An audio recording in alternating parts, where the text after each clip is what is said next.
Assalamu alaikum warahmatullahi wabarakatuh. Yan uwa barkamu da haka, barkamu da kasancewa tare da ni a cikin wannan ta mai barka wato Sirrin Make TV. Kamar yadda kuka sani dai suna nuna shokaci. Darasin mu a yau insha Allah zan nuna muku idan za ku reactivate din wato doma account ɗinku na GTBank ta cikin wani kuba tare kun zuba kiba. Idan kuma manta ba a darasin da gabata nan muku za ku reactivate account ɗinku na Zenith Bank ta hanyar amfani da wato website ɗinsu, sannan kuma ta hanyar amfani da USD code da a wani kuba tare kun zuba kiba.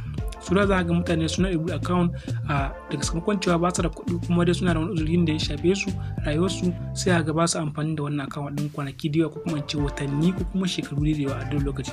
To insha Allah matsakar dai kana da wannan layin da ka buɗe wannan account ɗinka na GTBank ko da account ɗinka ya yarɗe za ka iya reactivate ɗin shi ya dawo lafiya lokacin ka ci gaba da amfani da shi account ɗinka na banki kuma ba tare da ka zo banki ba sannan kuma ba ka sha wahala ba.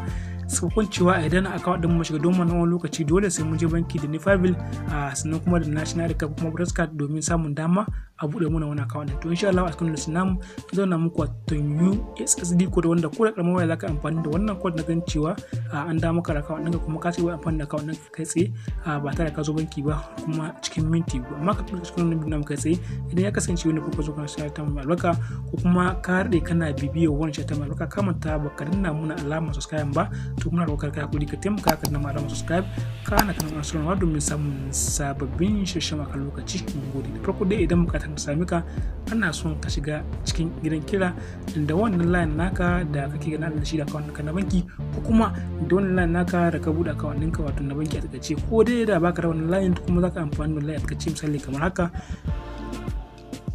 *737*11#. Kana danna *737*11# lokaci sai ka kira kamar hakan ga. Idan ka kira kamar hakan ga za ta nuna cewa please enter your BVN to continue. A wannan lokaci ana buƙatar ka sa BVN number ɗin kai tsaye lokaci misali kamar haka. Misali to bari in sa BVN number ta kamar haka misali kai tsaye.